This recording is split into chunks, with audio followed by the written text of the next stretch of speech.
so honored to have all you guys here.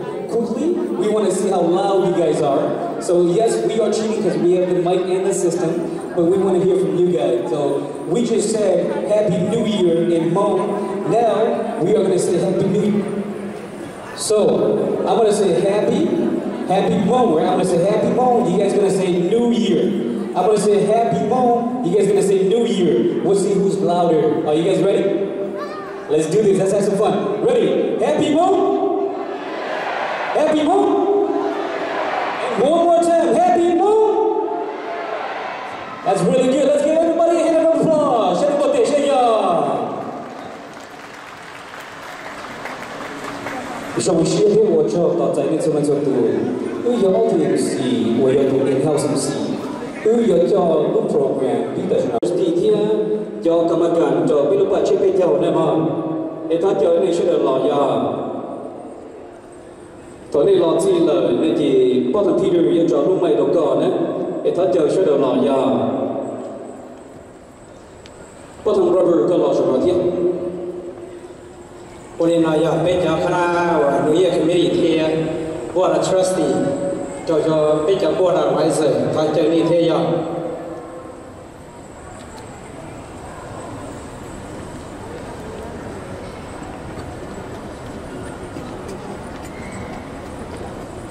现在呢，主要被动几天，一旦叫board trustee 天，叫 planning committee 呀，一旦来说一家呢，得个被报那些呀，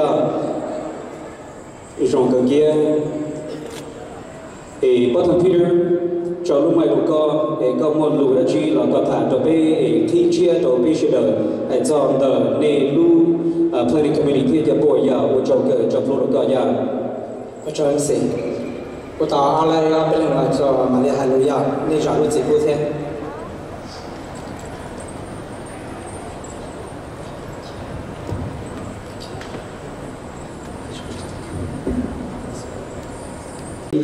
被这种特教，天被这督照，我到大西登了，要你的被审理去三个呀。At this moment, please. Rise to have a moment of silence for the late General Wang Pao and all the veterans that have passed away. 5 seconds.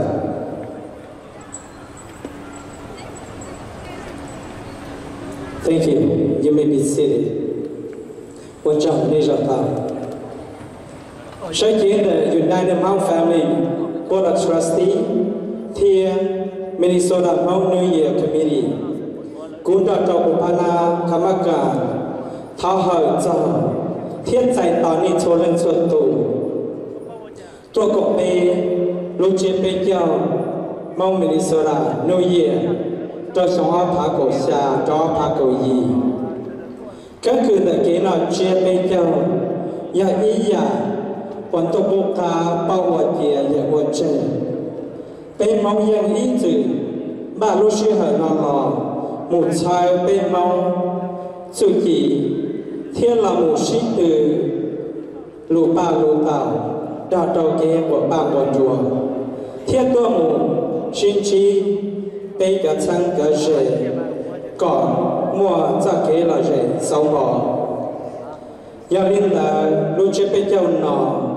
จะเกะละเจเป็นเจ้าเจยาเลียบูชุยาเป้มัวจะหลักเฮียโตหรือไฮเน่ก่อนเลยตัวกบเปเทียตัวปอเปมองสอรู้เช็คไปเจ้าหน่อยเปใช่ไหมรู้วันนี้ใช่ไหมจ้า thank you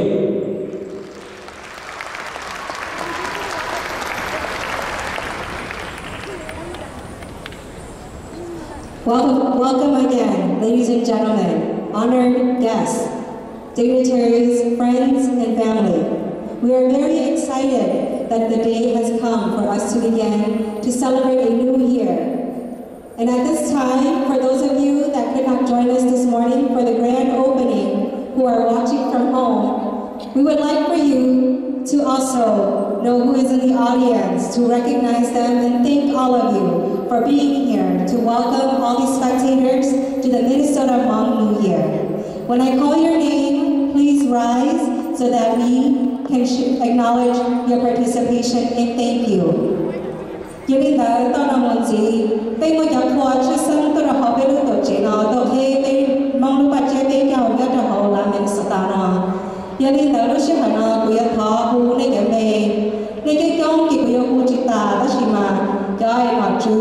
qua chữ sang tôi hỏi lúc nào của yo khu lợi sợ đời sợ chú thầu cũng là lúc bây giờ bây giờ qua tên đó là qua lợi trâu của nó nọ lợi chẳng tô kê kê mong nó bật chơi kê không.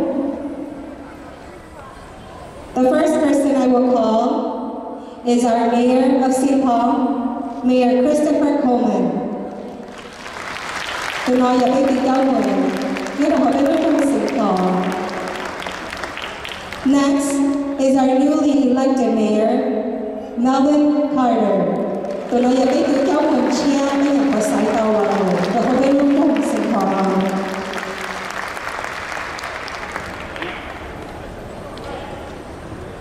Next, I would like to introduce to all of you in our audience is Deborah Hillstrom.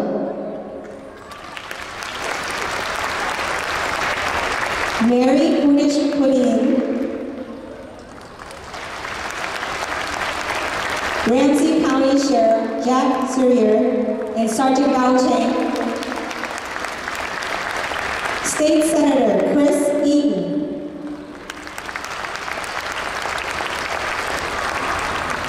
Jenny Arthur, President of Metropolitan State University. Mainia Shongchan, Dean of Hamlin University.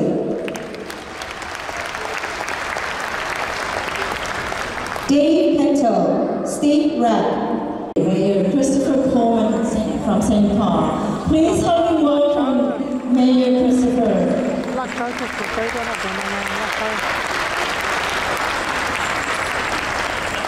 Nó là cho cái đó này, con cổng mong sẽ được trang hết rồi mình xóa này.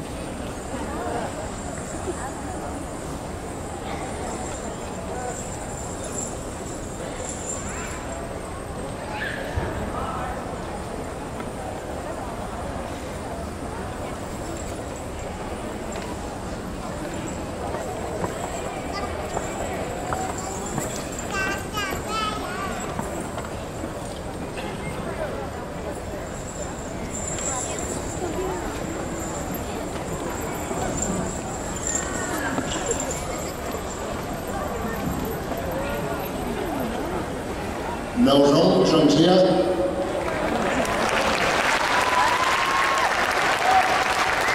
Thank you so much and Happy New Year to all of you. It is my great honor to have been mayor of the city of St. Paul for the last 12 years and a council member before that. So for almost 2 decades, I have been celebrating Hmong New Year with all of you here at the Roy Wilkins Auditorium.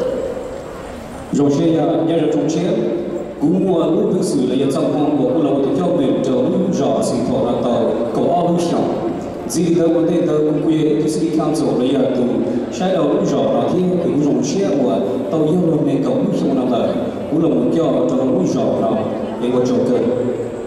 So today, as we say goodbye to the old year, we also say goodbye to the old mayor and welcome the new mayor, Melvin Carter, to the leadership of the city of St. Paul.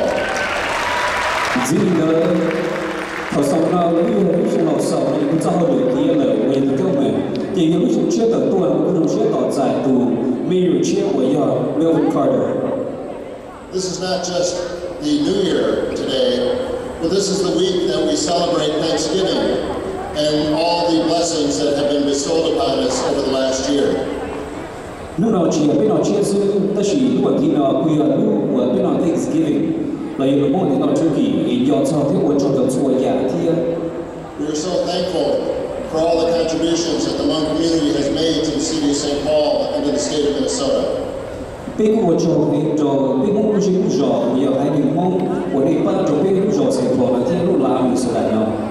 The city of St. Paul is so much richer because of the cultural traditions and all of the things that the Hmong community has brought to us these last several decades. Bây giờ của sự của nói mua cho cái và mình nhiều gì mua nên hành mong của ba đầu bên đủ chủ chỉ trò chơi như thế.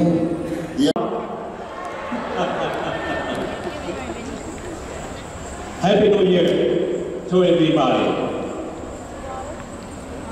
Trong nhà trồng chi, trồng tu trồng kia, trồng sư trồng lò, trồng lò trồng tu trò, tu trò, cho thơ trong lời cầu hòa, cho tôi là tôi rồi cho tôi chân sài chế cho electric auto cho nó sử dụng bây giờ xe bỏ nên sẽ được tôi trong cơ cầu này trong lúc nào tôi tỏ chạy lúc sống xe tôi sáng lúc sống lòng tỏ chạy lúc sống xe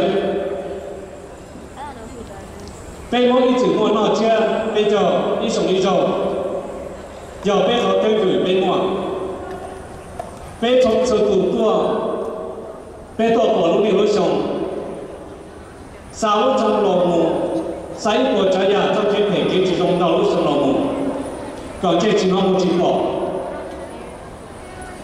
bây giờ tôi tỏ chạy lúc sống xe còn đây chết còn bây giờ tao học cái chết còn tôi nói giờ là dòng sinh là bây giờ tôi chỉ có cho tao chạy mong Minnesota New Year trong lúc nào để dòng sinh đâu đi sẽ được nhìn điต้นหาพ่อแม่พี่น้องทางแผ่มีนับถือทั้งหลายพร้อมด้วยท่านผู้มีเกียรติที่ใช้เวลาอันมีคุณค่ามาร่วมในบทเป็นเกียรติของสารพัดมองตามที่เขาประเพณีประสบพบกับแม่ทานบาทจงว่าประธานสภาของเราประจำสหรัฐอเมริกาทานในพุทธสุดใจปริญญาเอกคำไพ่อันไวแล้วก็พร้อมนายทหารพร้อมด้วยปริญญาทุกคนที่มาร่วมพวกเขาในวันนี้ข้าพเจ้าในนามผู้ต่างหน้าสาวเผ่ามองที่รัฐมินนิโซตาขอแสดงความภาคภูมิใจเป็นอย่างยิ่งที่พวกท่านแต่ใช้เวลามีคุณค่ามารวมพวกเขาในวันนี้เข้าใจ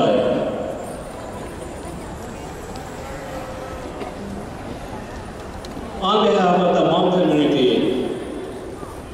we want to thank the city of St. Paul, especially Mayor Goldman, for your leadership, hospitality, so we can continue to host our New Year celebration in the capital city of St. Paul every year. Your leadership and your support will not go unnoticed. Thank you for joining us today to giving us a warm welcoming remark to the city of St. Paul. Trong năm mới của cho lúc đây được community, nên chúng ta sẽ cái sinh nhung. Ô họ là công mà tu, nhà trường nói đi, bên tàu sầu nên chỉ tàu sầu, nên cho làm ba tàu lúc chưa bên cho bên đi chỉ chúng không thì nên trả. Cho tôi đi, tôi gì, tôi thấy xây, thấy rõ, thấy thấy chờ tôi cũng bê. Nhớ trong lúc nào, nên từ trên xa bê cho chủ không cả, trên gì, cho chủ không chỉ. Cho bây giờ một cho tôi làm tôi luật. Trong nên sau khi chân là đa do nhiệt chia, sinh trừ, mình tu dù lòng một. Bê lúc chế bên chỗ thì mua, nó chỉ tù nhiều vào. Giờ là đi ba bê yên liền cứ tàu cọc cứ mê có tàu tàu cứ tàu của nó chỉ ta trong mong sẽ nói như vậy của chân bà cho tôi là tôi rồi bê mong chế đi chờ bê thì ý chỉ mua của tôi rồi là một mà bây giờ mình tàu đá nữa các bạn xem không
中间，一座小桥，整条路高，梦，看你不列车车，一座小桥，小雨都给朋友，也不完成车，看你不列梦想。 Kami một tiếng luôn cao mong rộng cao cù lu tàu cờ trên xa đại hồ đi chùa Giêsu đi của Yoshi chùa vì sông ta lo cho trong California cho trong California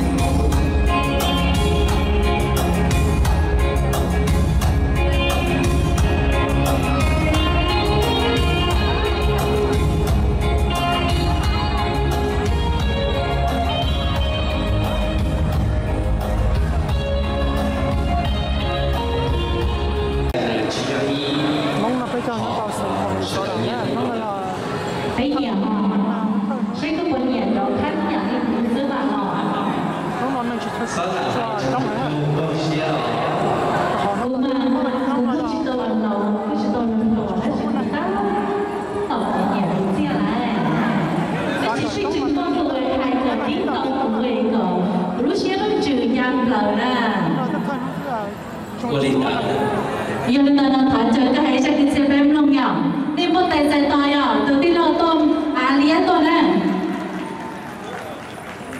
cú yên chỉ ra lúc từ ta chỉ cú là hải áo bên lòng của cả giờ mong tu mong bị chết cho mình sẽ được rằng vì có tiền nhỏ chân ra cũng sẽ yên nhau như thế ta chỉ là con của hải này có đến sự hiện được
Bây giờ số của Linh chỉ mong là vòng này nè